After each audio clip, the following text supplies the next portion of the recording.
આજે સવારથી જ આપણને પેજ ઇન્ડસ્ટ્રી જે છે તે ફોકસમાં જોવા મળી રહ્યું છે. તેનું મેઇન કારણ એ છે કે ગોલ્ડમેન સચ્સ તરફથી આપણને એક પોઝિટિવ બ્રોકરેજ રિપોર્ટ અહીંયા આપણી સમક્ષ આવતો જોવા મળ્યો છે.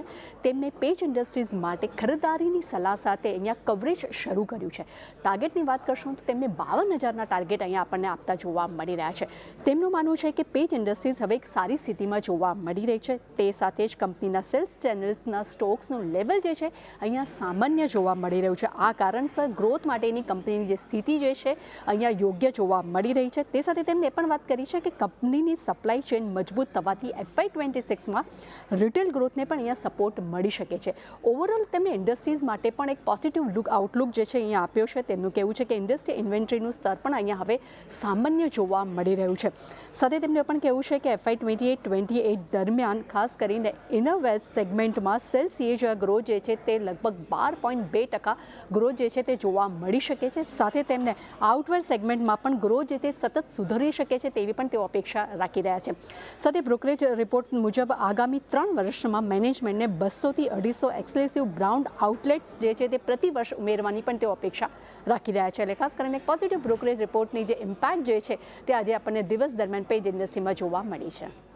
ઓકે, તો પોઝિટિવ બ્રોકરેજ રિપોર્ટની અસર આપણને બનતી દેખાઈ રહી છે. આભાર તૃપ્તિ આપનો સમગ્ર માહિતી આપવા માટે.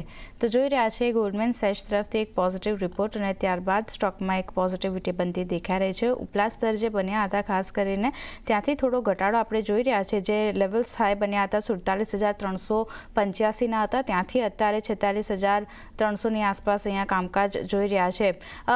સોમિલજી, કઈ રીતે ધ્યાન રાખી રહ્યા છો પેજ ઇન્ડસ્ટ્રીઝ માટે એક પોઝિટિવ બ્રોકરેજ નોટ બાદ એક સ્ટોકમાં અપસાઇડ જોઈ હતી અને ઉપલા સ્તરેથી થોડું નફા વસૂલી પણ આવ્યું છે, પણ ટ્રેન્ડ પોઝિટિવ લાગી રહ્યો છે અહીંયાથી? ટ્રેન્ડ પોઝિટિવ લાગી રહ્યો છે. In the short term, in the medium term Outlook એક ડાઉનવર્ડ સ્લોપિંગ ટ્રેન્ડ લાઇન ઉપરમાં તૂટી છે. 2040 ડેલી મૂવિંગ એવરેજ પર સપોર્ટ લીધો છે. મોમેન્ટમ ઇન્ડિકેટર્સ બાયમાં છે, એટલે ઓવરઓલ ટ્રેન્ડ પોઝિટિવ રહેશે.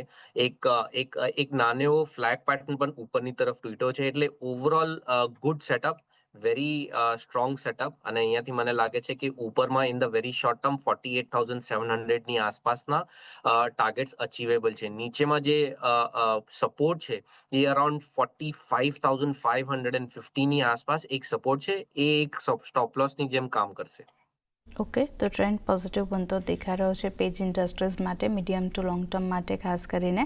અને લેવલ સ્પેસિફિક વાત કરી લઈએ તો સ્ટોપ લોસ 45,550નો ધ્યાનમાં રાખવાનો છે. 48,700 સુધીના લેવલ્સ આ કાઉન્ટર બતાવી શકે છે. તો અહીંયા એક ખરીદારી કરીને ચાલવાની સલાહ બનતી દેખાઈ રહી છે. એક વ્યૂ